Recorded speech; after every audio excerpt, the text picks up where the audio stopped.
précédemment dans les Sœurs du Djihad. Pour ma religion, oui, je suis prête à faire beaucoup de choses. Je suis pas là pour avoir de la pitié pour les gens. Ils ont comme consigne de ne pas afficher leur religiosité. T'as réussi à revenir en France sans qu'on le sache. C'est des gens discrets, tout simplement. S'ils avaient plus besoin de moi ici.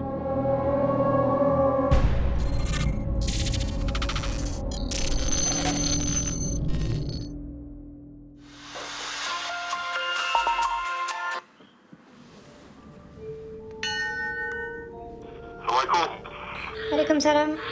C'est Abou Moutana, hein, c'est ça? Ouais. Et Exactement. Pour l'identifier, oubliez les réseaux sociaux. Il dit n'avoir aucun compte. Selon lui, il a prêté allégeance à Daesh en 2013, rentré en France en 2015. Pour des raisons de sécurité, Daesh lui aurait interdit d'utiliser Internet. Dans nos recherches, un premier résultat nous intrigue. quand j'ai tapé Abou Moutana et tout sur Internet, ça m'a donné un lien qu'il y avait un Abou Moutana qui connaissait celui qui voulait faire un truc à Villejuif. C'est toi ?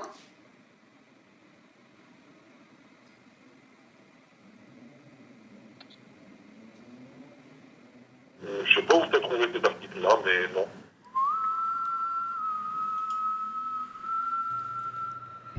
Villejuif, c'est l'affaire Sid Ahmed Glam, un attentat manqué contre une église en avril 2015.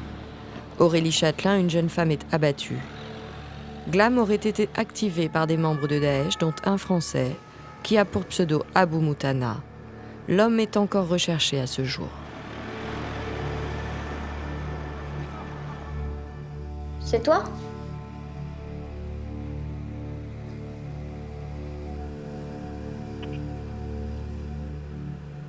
Je sais pas où t'as trouvé cet article-là, mais non.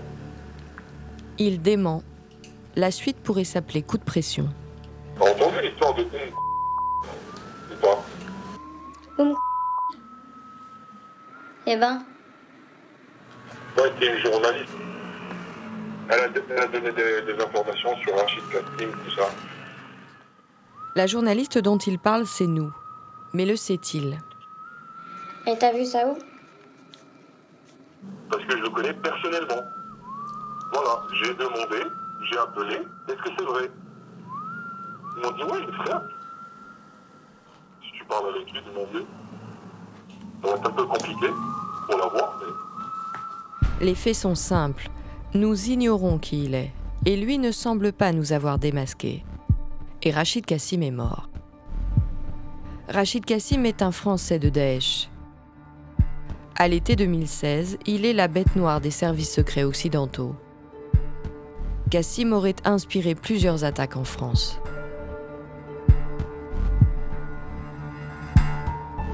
Via sa chaîne Telegram, Kassim exhorte ses 335 followers à passer à l'action. Notre sœur virtuelle Marie est en contact avec lui. Ce jour-là, elle l'interroge sur la possibilité de rejoindre la Syrie. C'est chaud comme ça. Si je vois que le filon il est bien et ça se passe bien, ben Inch'Allah, je te contacte, Inch'Allah.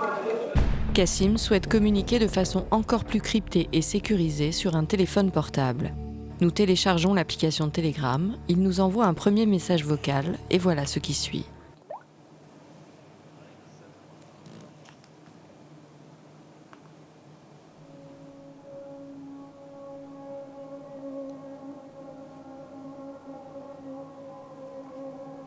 Le micro du téléphone s'enclenche tout seul.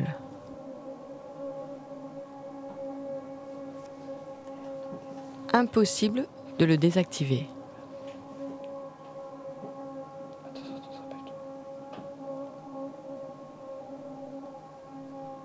Qu'est-ce qui se passe ? J'ai juste écouté son message et le portable s'est mis à enregistrer. Nous répétons l'expérience. L'écran s'éteint à nouveau.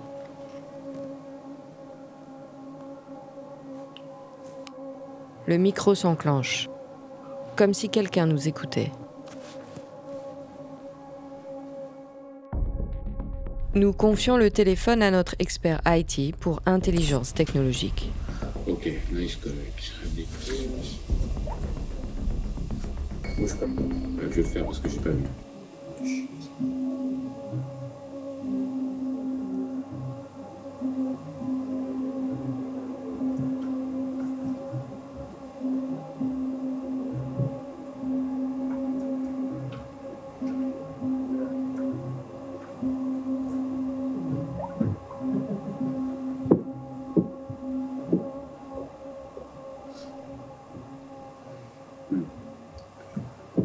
Ça sent très mauvais. Je ne sais pas si c'est de la prise de contrôle à distance au téléphone, mais en tout cas, c'est clairement pour écouter. Avons-nous assisté en direct à une tentative de piratage du réseau Kassim ? Dans le doute, ce téléphone reste au coffre. Le Pentagone annonce que Rachid Kassim est mort, frappé par un drone de la coalition en Irak. Il serait formellement identifié par son ADN. Sur la toile djihadiste, son testament audio se répand. Si vous êtes en train d'écouter ceci, c'est que je ne suis plus de ce monde. Le premier message est adressé aux responsables de l'État islamique. Dans son testament, Rachid Kassim s'énerve aussi sur le sort réservé aux sœurs. Vous n'avez pas la capacité cérébrale de saisir l'importance des femmes des Moudjahids. Et agissez avec eux comme vous aimeriez qu'on agisse avec vos mères, car ce sont les mères de la Oumma. Le journal Le Monde révèle que les services de renseignement américains auraient infiltré les communications Telegram de Kassim et auraient transmis ces informations à la France, ce qui pourrait expliquer la dizaine d'arrestations de Français en lien avec lui. Alors on repense à notre téléphone. Ici, j'ai une petite trace qui me dit que tiens, il y a eu un truc bizarre dans le fichier audio. Un fichier audio, tu vois, c'est bon, si tu le regardes en hexa, c'est comme ça que c'est, entre guillemets, écrit sur ton disque. À 2.2, tu vois, visiblement, j'ai mon souci. On est peut-être sur une piste, faut chercher. L'expert 2 embarque le téléphone à la recherche d'une trace de code suspecte.